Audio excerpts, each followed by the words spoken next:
Welcome to the Mrs. R Relevant Daily Draft Podcast, sponsored by the Draft Professors. Today, I am joined by Draft Professor Marcus. Marcus, Sunday morning. It's good to see you. Welcome to Sunday. I know it's a little bit earlier for you on the West Coast. Yeah. Thanks for being here. Hey, I'm happy to be here, man. I'm ready to go. I get up early anyway, so it's no big deal. Awesome. Well, we were doing a follow-up on some of the interior offensive linemen, and you had said that you were able to watch 5 more. I have a question. Out of any of the 5 that you watched, did any of them come close in grade to the first 5 players that we covered last week? Only one. I think maybe Wendell Moe is close, but I really like Keelan Rutledge. I think Keelan Rutledge is a really good player.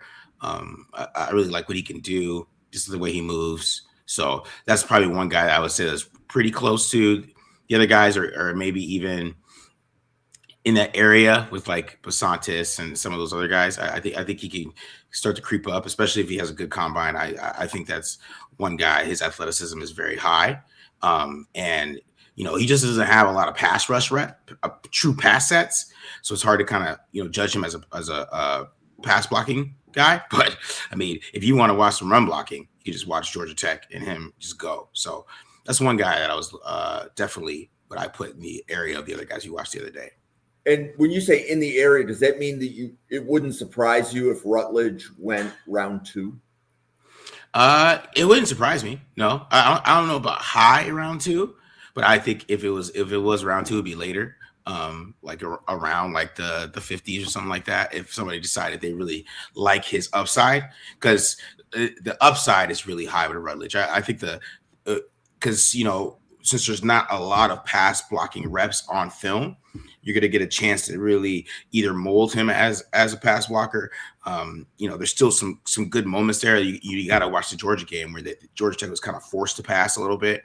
But, you watch some other games when Georgia Tech didn't, and they're just rolling through people, just, a lot of RPOs and just a lot of things like that. But like when he's pulling and he's getting around that corner, man, it's pretty special to watch him do that. He's ready to go from a power scheme perspective, but the athleticism lets you know that he can run a zone scheme. He's great in space. There's a lot of things I like, especially in the run game. Like I said, there wasn't a lot of pass blocking sets. So that's kind of the issue. It's like, are you a good pass blocker? I really can't tell that much because there's no true pass sets. There may be some pass sets, but they're doing like RPO, they're throwing a quick screen or something like that. He's, Haynes King's rolling out, it's not really a true drop back set. So that's a little bit of the issue there, but we'll see. We'll see how it goes. So it's also, one of the reasons that we, let's say, do the podcast the way that we do them, right? So we had 2 podcasts that broke down offensive linemen, and they were going for 10 weeks, 8 offensive linemen a podcast. Last week, you and Jake covered Viga Ione, Chase Basantis, Emmanuel Pregnon, Brian Parker, and Iapani Lululu. And if you're saying Rutledge approaches that tier, and then you said Moe, not quite, but is like the next closest, that definitely validates what I had been hearing, is that Rutledge and Moe are probably like in that next tier of guards, right? There was a reason that they weren't put in that initial list, but they were like a half a notch or a notch below the other players that were mentioned. So what did you like about Wendell Moe from Tennessee? So the thing about Wendell Moe, I think from a pure talent as an offensive lineman perspective, he has a talent. I think Moe is probably almost just as talented as some of these other guys that are in here, right? He can move. He has a great athleticism. He's powerful. He's just a huge guy, and he's great in space. Like the natural ability, right?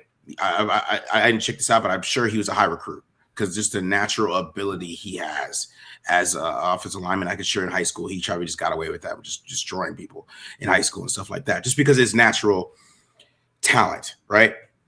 So like maybe something you could build there. But I do think he has a lot of work to do with technique wise. I think his feet are a little bit all over the place. Does a lot of heel clicking. It doesn't keep a good base when he's blocking. So if he's just not just overbearing somebody, and like the game against Alabama, you go against somebody that's a little bit better technician, right? A little bit that can do some things.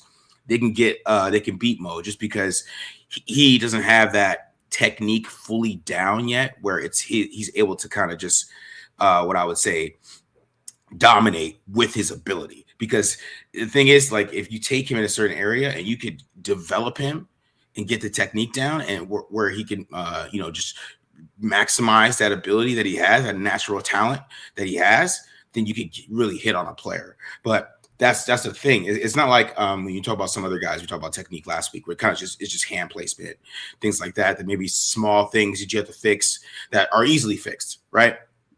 With Mo, he's just all over the place. Like his feet cross, things like that. He has some little bit of minor hand placement issues sometimes. It could kind of just bear hugs a little bit, but then you mix that in with the feet crossing and him heel clicking and some of those things, it becomes a little bit of an issue with his natural talent. So when if you watch him against like UAB or something like that, I think that's one of the teams they played this year. It was like you watch him against UAB, he's gonna go boom, boom, boom, boom, boom. He's just knocking people off the ground, hitting people in the heads because he's just so natural, a dominant offensive lineman just from his talent.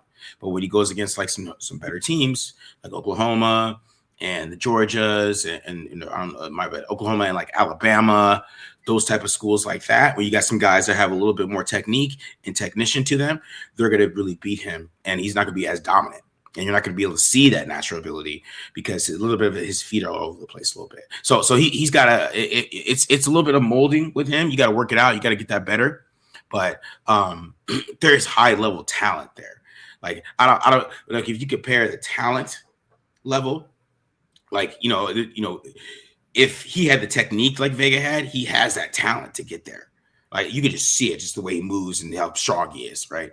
But he doesn't have the technique that Vega has. So Vega is going to go way higher because he has that talent, but he has a technique with it, and you have to build that with Mo, and then maybe you can hit on him. And he's another guy that he might rise up to, just because teams just love his talent, and they think, like I said, the whole draft process really changes like in March when the coaches get involved. That's why I kind of laugh when I see coaches give little talk. I hear some guy I heard talk to a coach. I'm like, no, you didn't. They ain't watched no college film. But I'm sorry, they are. But yeah, but when they start watching it in March, there might be some O-line coach that might just be knocking the table for Mo. And that's the type of guy he is. So we'll see how that grows. But just from a talent perspective, very talented player, but he's got a lot to work on. And it's good. It might take a couple years for him to be great. And that's interesting how you said that also about the coaches. So ironically, so I'm a Bills fan, and one of the things that Sean McDermott has admitted is that he doesn't even begin to look at the college group until the combine. Yeah. So when they're in Indianapolis, he says this is his first look at the players is in Indianapolis. Now the Bills scouting staff is obviously building the boards and stuff, but really up to the combine, that's late February. Mm-hmm. The Bills coaches are focused on self-evaluation, and then they're focused on evaluating the free agent class. Mm-hmm. Right. And then it's the scouting department that's building the draft board, and then the coach is starting to look at the draft class at the combine. So I thought that was a great anecdote from you. It's just like another data point along that NFL coaches, if you're coaching the Senior Bowl, you probably get an early look at the players. But if you're coaching the Senior Bowl, your team was out of it a long time ago. 100%. I agree with that. So hey, maybe we'll see the Raiders coaching staff. If they keep Pete Carroll, maybe I doubt it. We'll see how quick that turns around. But we'll see. And then Randy, your comment here is interesting. So not every podcaster is going to cover every player. Mm-hmm. So, like when Marcus and I sat down or talked about him podcasting, he told me where his board was and he told me how he wanted to build it. Connor Liu has already announced that he's returning to school, to the best of my knowledge, because of the ACL injury. So he did grade high. I mean, Owen and Jerry Ostrowski covered Connor Liu the very first podcast they ever did in October. And ironically, Connor Liu tore his ACL the Saturday before we podcasted. This podcast has a weird history of we cover a player and then they get injured. It's weird. But anyway, so Marcus, if you did want another good interior offensive lineman to evaluate, Connor Liu, center from Auburn, I believe. Okay. But he tore his ACL. He's returned to school, but he's probably, I mean, one of the guys that you said that you did watch for this show was Slaughter, right? Yeah. So how much did you like Slaughter? I like Slaughter a lot. I thought he what I realized is I think the center class is a little bit underwhelming because when I started getting some other players, I was like, oh, because I these are the 5 I'm covering, but I kind of watched like 6 or 7. But you wanted to cover guys that you almost liked, right? Yeah. Yep. With Jake Slaughter, what I liked about him is, who another guy I watched, we'll talk about in a second, is I thought he worked really well with Najee Harris. Najee Harris, I'm saying that right. He worked really well with him, and he was very in control of what they wanted to do at the center position. That's what I really like from centers, guys that are able to communicate. I mean, you are the captain of the offensive line. I mean, it is like one of the most important positions, the quarterback, and you got to be on the same page. You saw Malik Willis fumble yesterday on 4th down because he comes into the game and he doesn't have that center exchange like Jordan Love does, and they don't get those reps. He ends up fumbling, calls a huge play, and then it's a bad situation there. So I like Slaughter from that perspective, where he's a very intelligent player. I think he's a good blocker too. I think he has good technique. He always keeps a firm base. He doesn't get. He's not one to get beat too much. He's definitely has everything that you like from that perspective. And I really like how he worked with Harris too. How he worked with the other guard too, and they communicated very well. I think that the Florida tackles, I mean, they're constantly getting beat a little bit on film, but I feel like the interior did a better job for that group. And I think Slaughter has a lot to do with that. So I definitely like him. I definitely think he probably might still be probably like a day 3, late day 2 guy. I don't see him like going in the 2nd round or anything like that, but I think those are good center spots. So, I think 3rd and 4th round, you can find good centers. I mean, those are positions, where when it comes to value, you could find those guys. So that's not like really a knock on Slaughter to put him there, because usually if centers are going really high, man, they are, good at, those are like premier centers. And those guys still go 2nd round. Like, even Jackson Powers Johnson for the Raiders. The Raiders got him at 44. So, and he was like a premier center prospect. People loved him. Everybody thought that he was going to be this high guy, and he's still in 44. So I think that Jake Slaughter has that ability to be a really good center. Just the intelligence is there. I really like what he does, and the technique, and just the way he even moves in the run game. I think he has got some athleticism where he can be a little bit scheme diverse too. But when you play the center position, I mean, you don't get too much of pure pass rush from them, and but when he did, I thought he won those reps, and it wasn't him like getting beat a lot and showing a lot of those mistakes that you might see from some of these other centers that I watched. So I really was high on Jake Slaughter. I like him. I think that's a guy in the 4th or 3rd round, late, that you could have a good center there that you could pick up and add to your football team. Yep. And then you said you also got to Parker Brailsford as well, right? Yes. Yeah. Okay. See, that's what I was talking about, the drop off after Jake Slaughter, because the list you guys had, you had Brian Parker, who we watched last week, and then you had Laulu, who we watched last week.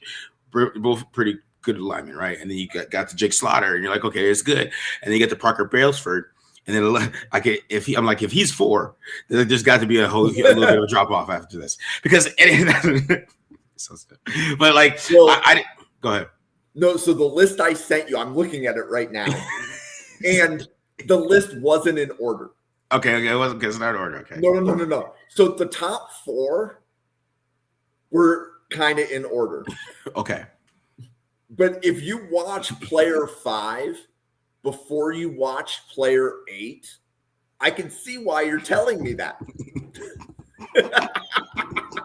Like, I was just quickly putting the list together after the podcast. Okay, Marcus, here's a good list of guys to watch.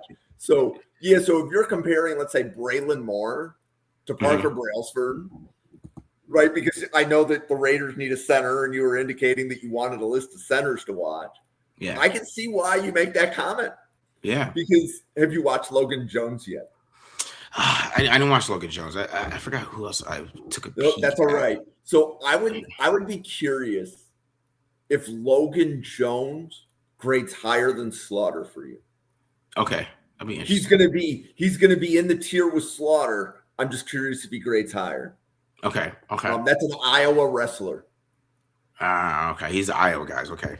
Yep. So if you have an Iowa wrestler at center, so Clint Goss is another draft professor, has been basically preaching Logan Jones on this channel for 2 years. So there's people that really like Logan Jones. And then another one, Matt Gulbin from Michigan State. Okay. Nobody talked about him in the summer. So what I notice with certain positions, and like I'll say center, is that if a player gets mentioned for the first time during the season, they just don't seem to get a lot of hype unless they're going to be a top 50 guy. So Matt Gulbin, he's going to approach your top 125. I think Matt Gulbin will be in the same tier as Brailsford based on what others have told me. But I can let, the tape don't lie, right? Yeah, I'll let you be the judge of that. But and I recognize, because I gave you a list of 13, and I knew at least 3 of the guys on that list of 13 would be UDFA. Okay. But that's the list, right? And let the tape and let you be the judge. So, but I would definitely say Gulbin and Logan Jones will probably be centers 5 and 6 on that list. I just chose not to order the list. Okay. But you also mentioned Najee Harris, the guard from Florida, and we didn't cover him last week. How did Najee Harris kind of slot in with the interior offensive line class?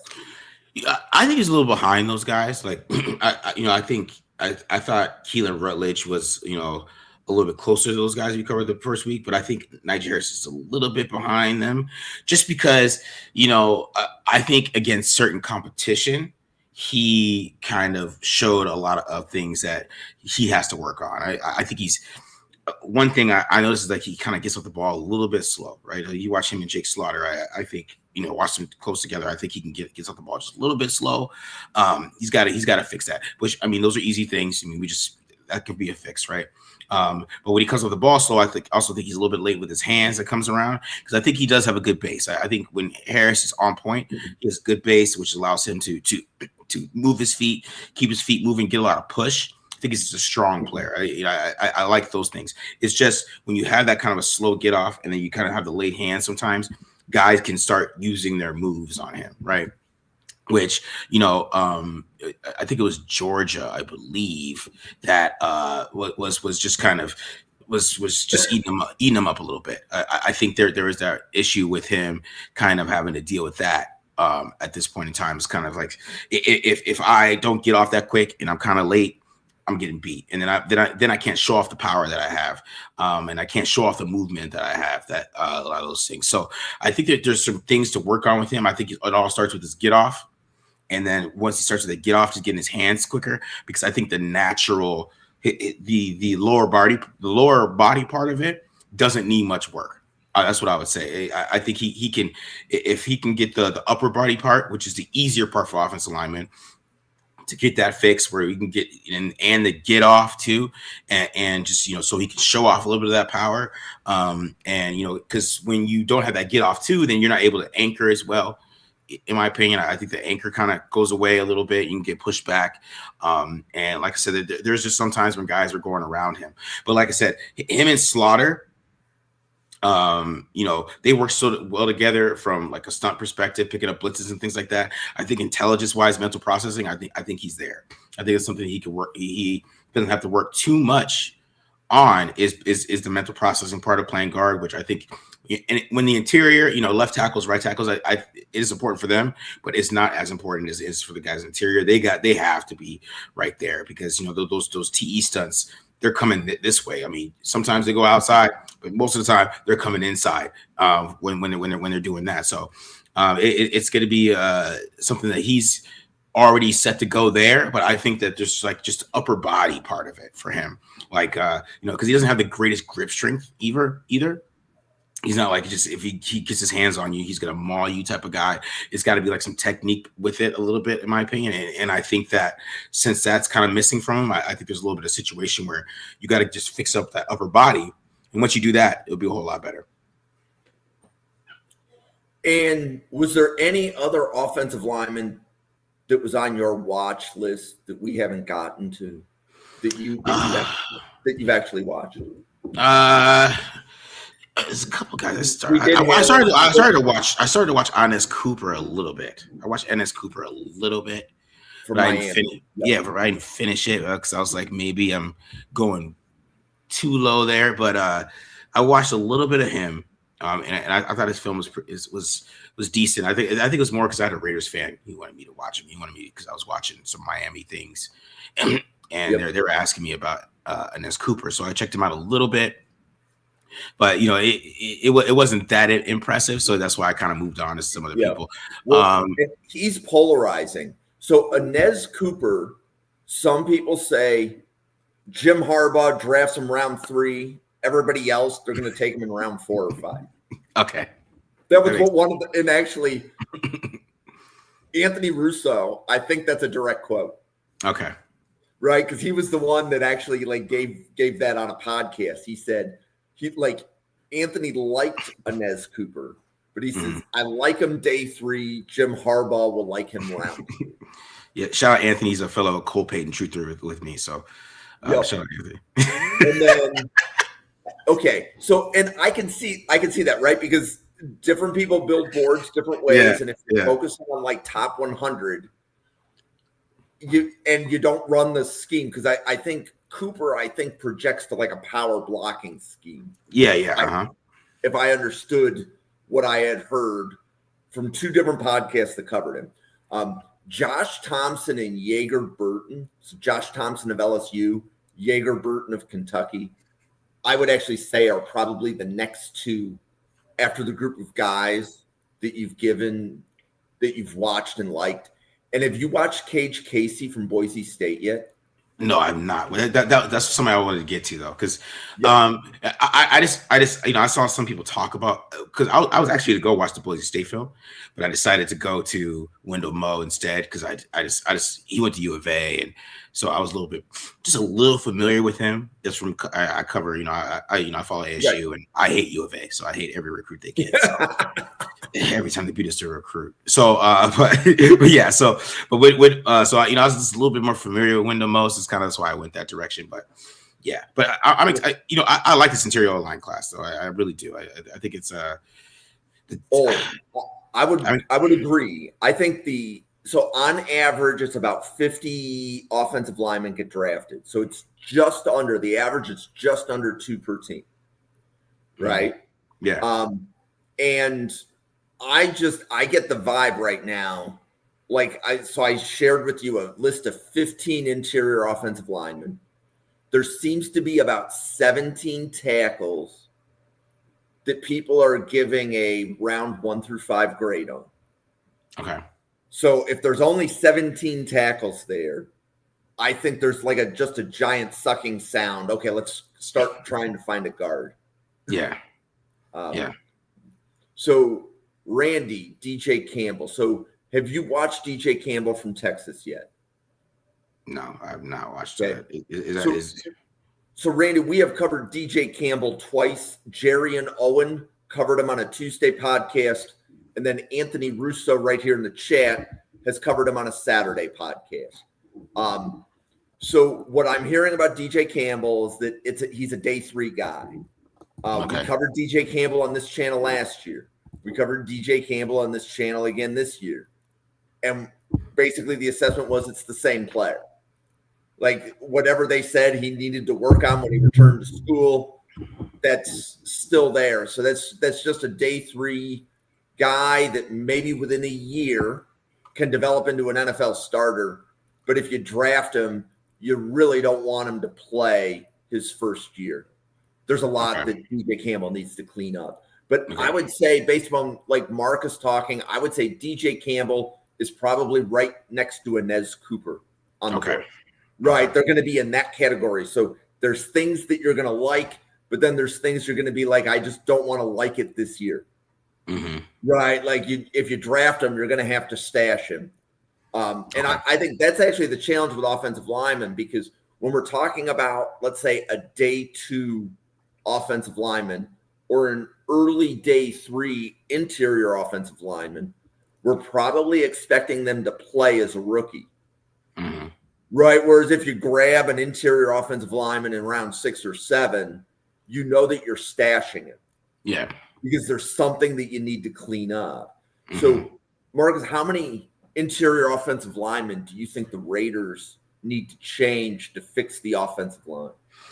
I think they're going to need at least 3, to be honest, and that's from like a depth. This is more of a depth conversation more than this. They need 3 starters, because I think Caleb Rogers is actually playing pretty well. Really, he's kind of surprising, just because he played tackle and he did play a little bit guard at Texas Tech last year. But he's played pretty well. I know Brandon Graham beat him up, and I don't know what's gonna happen this week with the with the Texans. But I thought he played pretty well just the previous 2 games, and I still thought that there was some good elements that he had right there. And I think Dylan Parham's probably gonna be out of there, and I think they're gonna have to get a guard in free agency. But I do think this is the draft when they have 3 4th-round picks, right? So they're gonna be able to move around, but. I mean, 2 of those can be guards.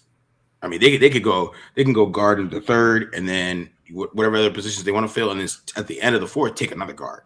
So I think that's kind of how this should be with how this guard class is looking for me, because I mean, if you can get like Keelan Rutledge in the 3rd round, and then you come back, and then you get Harris or if some of these guys fall, and I don't know what system they're going to be running next year exactly, but if they do something like that, that can really help rebuild the offensive line. But then you got to add some depth there and see what happens there. But I do think you got to go get one in free agency, and I think they should draft a couple, in my opinion, because they have 10 draft picks.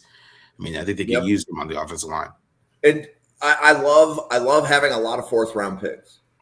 Yeah. When you have a lot of 4th-round picks, you're able to grab almost starters.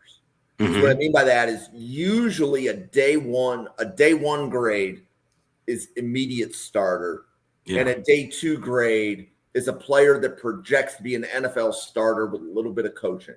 But when you're at day 3, it's a project of some sort. But if you have round 4 picks, if you have grades on, how do I want to say it? If you have needs on less important positions, safety, center tend to be like, that's the running back, safety, center tier, right in round 4. You can usually get players in round 4 at the less important positions that can help you quickly.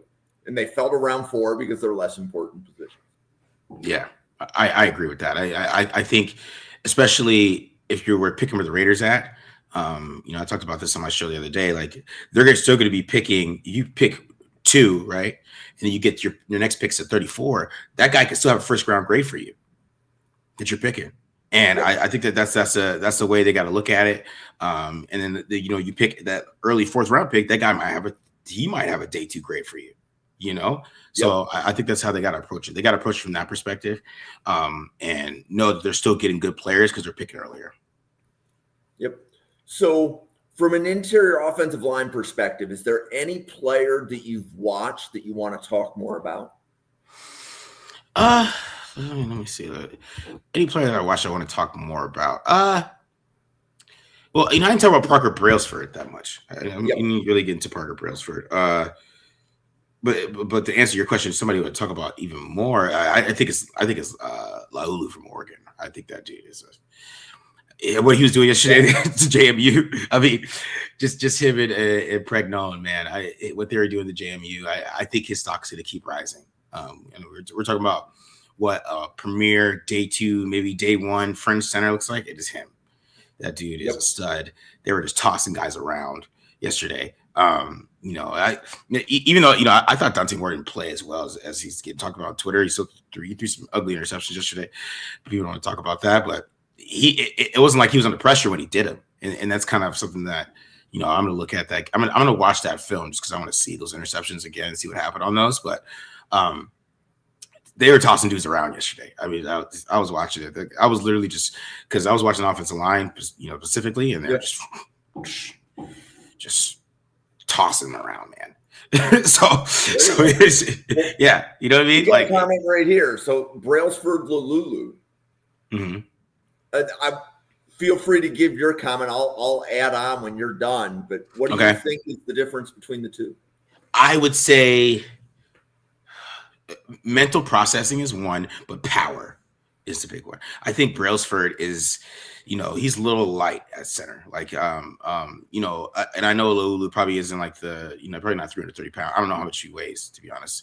But I could tell that Brailsford is a little bit of, from a play strength perspective, he's like more of like a finesse center, where it's like, can he get guys in the right sets and things like that? Yeah, he's good from that perspective. But I still think that he, Alabama, especially against like Georgia and some of the better teams, especially late in the season, they were having trouble picking up stunts and blitzes, right? And I feel like it's a little bit on the center a little bit when that's happening. Because the center needs to start. I mean, it's the center and the quarterback got to be on the same page there.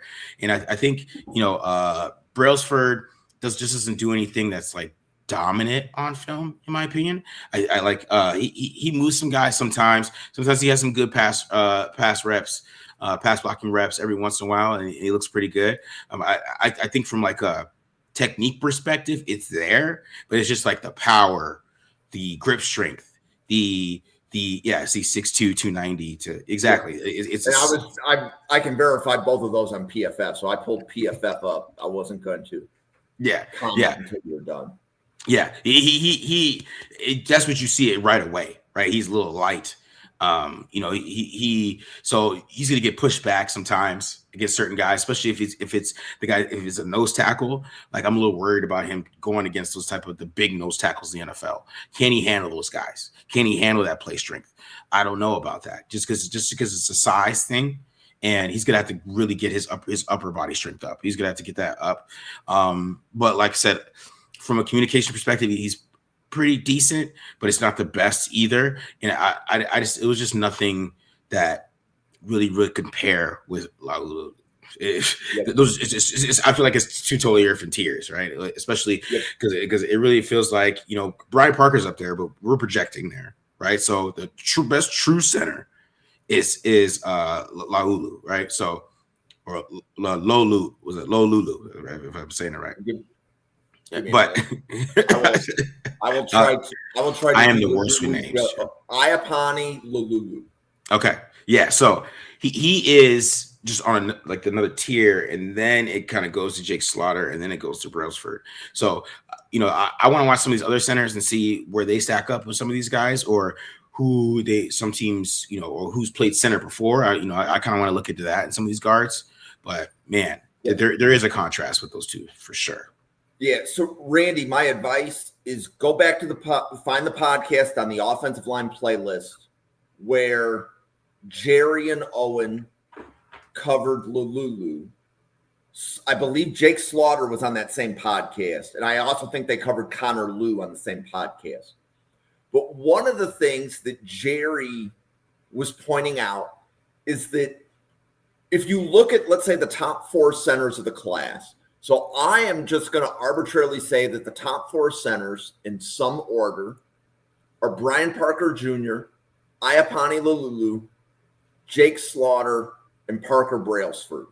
And then, okay, I'll give a honorable mention to Logan Jones. Those are the top 5. Those are the top 5 centers.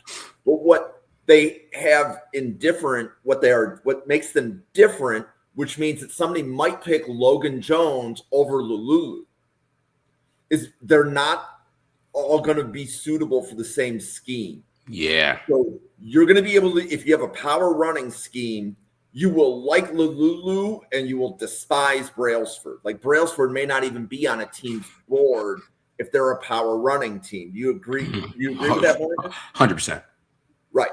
But if you're a outside zone team, you might really like Brailsford. That doesn't mean you don't like Lalulu, but you might say, we really like Brailsford. We don't need to draft Lalulu early. If Lalulu drops, we'll take him around later.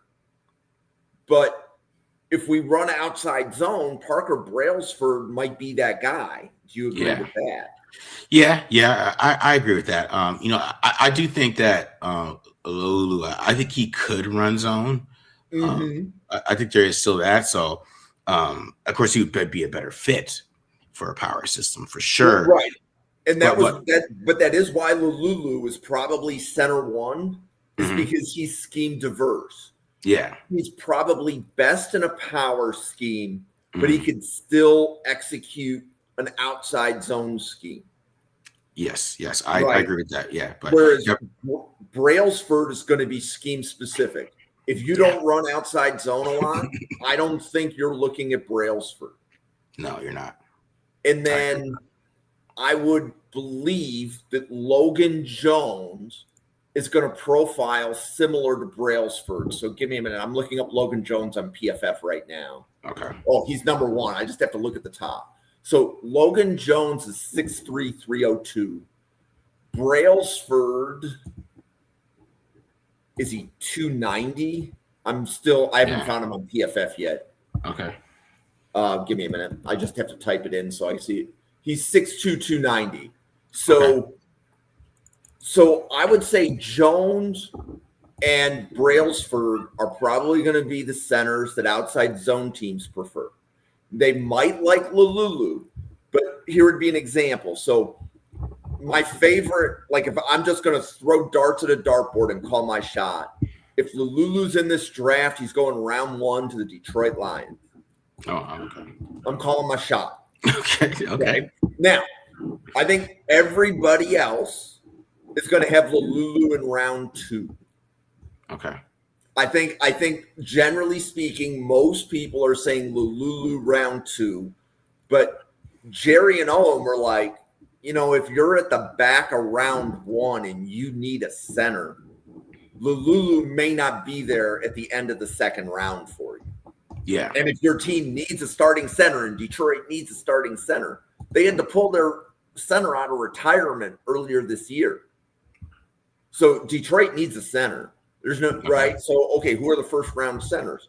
So for Detroit, are you looking at Brian Parker or are you looking at Iapani Lalulu and hoping one of those 2 guys makes it to you in round 2? Yeah. That's a good call because, I think if they really need a center, you're going to have to take a guy like that, right? I mean, that's what you're going to have to do because I still think Brian Parker, since he's a project, we haven't seen him play center. I think that's where the process is going to have to go through that, and he's going to have to rise himself and kind of show that he can play center a little bit because we haven't seen it. So, and I think the way Detroit drafts, they draft very safe. They don't. It feels like they don't reach too much. Like it's a guy like they draft where like most normal people like us would have the guy on the board, right? So they like the Campbells where they took Gibbs. People didn't like that Gibbs pick, which I still thought was crazy. Like no, they didn't like that pick, right? But you see what he does for that team. They're more like they're a little bit more sensible drafting. And they don't just like reach for a player because of his athleticism or reach for a player like that. So I could really see them taking a guy like Lalulu, just because he has that talent and you already see it, and it's not going to be a project type of thing. it's a guy who can come in and play right away. And and Yep. the Oregon guys, that people like them Oregon offensive linemen for sure.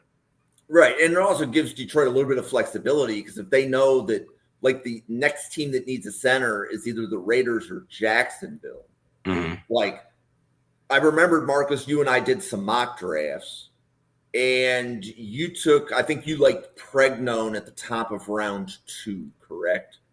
Yes, I do. And you like Pregnone at the top of round 2 more than Lulu at the top of round 2. Oh, yeah. I mean, me personally, yeah, I like Pregnone a lot. I might be higher than him than some people. And Pregnone has a variety of grades, because I've seen some people, they're not ready to take Pregnone until round 3. But the beauty of the Draft Professor Simulator, different teams can have different grades on the same player. And that's okay. Like, that's just how I designed the simulator. Okay. But generally speaking, like, part of what we do at Draft Professor is that we're not saying that Lululu is this grade. It's Lululu is this range of grades. Okay. Jake Slaughter has this range of grades. So the issue is, how high of a need is it for you that you need to address the need early? And I would say, with all due respect, the Raiders and the Lions as a franchise are not in the same place. No, they're not. Right? So Detroit's competing for a playoff spot. If they believe that they are a center away from whatever the next step their team is, you have to address it with one of the first 2 picks that you have. Yep. You have to. And the tier of player between pick 25 and pick 60 is usually the same, right? So, like, if you look at how people grade, you have, 20 or 25 first-round grades. And then you have a tier of players that don't make first-round grades, but they are really good players. That tier in most draft classes is either between 25 and 50 or 25 and 60. So if Lululu is in that tier of 25 to 50, he might be the 49th player on the board, but the grade is really similar to the 25th player on the board. The grade would be similar. So if your need is high, you're going to move that player up, because he's going to fix your roster for what you're trying to do the upcoming season. Okay. And theories like that is how Keon Coleman goes at the top of round 2.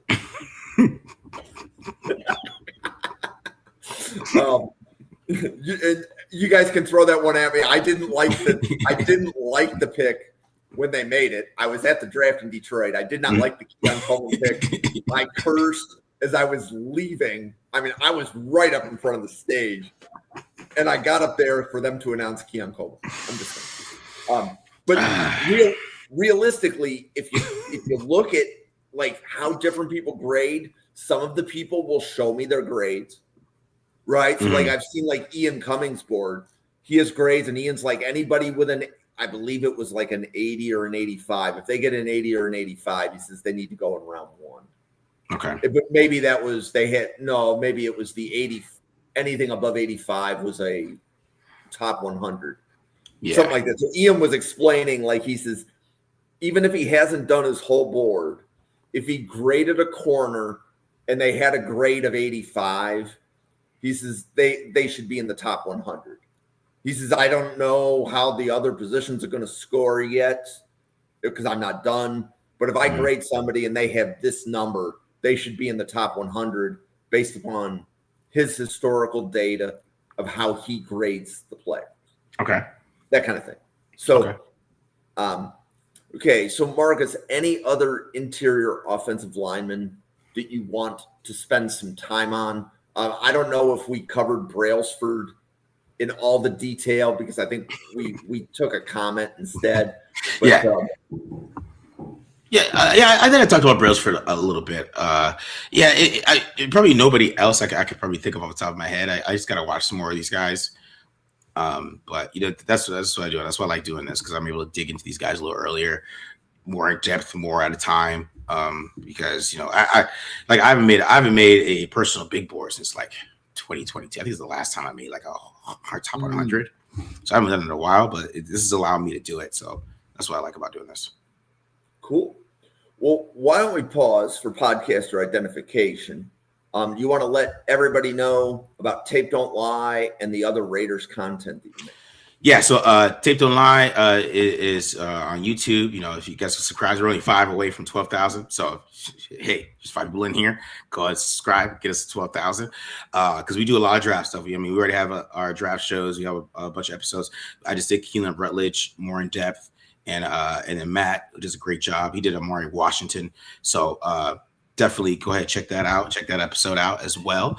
And then, of course, I do my Friday Night Lives. We're going to start doing some mock drafts pretty soon here, or, you know, get ready for the Senior Bowl and things like that. We'll start doing mock drafts and that type of stuff. So we'll we're rolling, man. I mean, Raiders aren't giving us any content, so we're doing draft content, guys. We're rolling. It's just the way it is. Well, we are definitely having fun. So I love podcasting with you, Marcus. I want to definitely let everybody know I just followed Tape Don't Lie. Apparently that was one Draft Professor podcast I hadn't subscribed to yet. So I just got you one closer. So thank you, man. Yeah, you're welcome. So we're here at Draft Professor every day, 7 p.m. and 9 p.m. Eastern. We're here one Saturday morning, twice on Sunday morning. This is the second of our 2 shows. Starting in January, you're actually going to see Devin Jackson having a weekly appearance on the Draft Professor at 9 p.m. Eastern Sunday mornings. So he'll be with Jack Brentnall, and they'll be covering whatever they tell me they're going to cover. I told Devin, like, if you're going to podcast with it, you can tell me what you're going to cover, you know, and I'll provide some entertainment along the way. But anyway, we can't do it. There's about 30 podcasters here that are showing up once a week. Marcus is one of those 30, so give Marcus a follow. Check out his other content. And that's kind of what we're here to do at Draft Professor. Everybody's making content in a lot of places, and we're trying to bring some of the best draft minds together. So for all of you watching, thank you for checking us out. We're going to be here again tomorrow night. 9 p.m. Eastern is the podcast tomorrow night. So thank you. Enjoy your Sunday of football. And we will see you on a podcast again tomorrow, everybody. Thank you.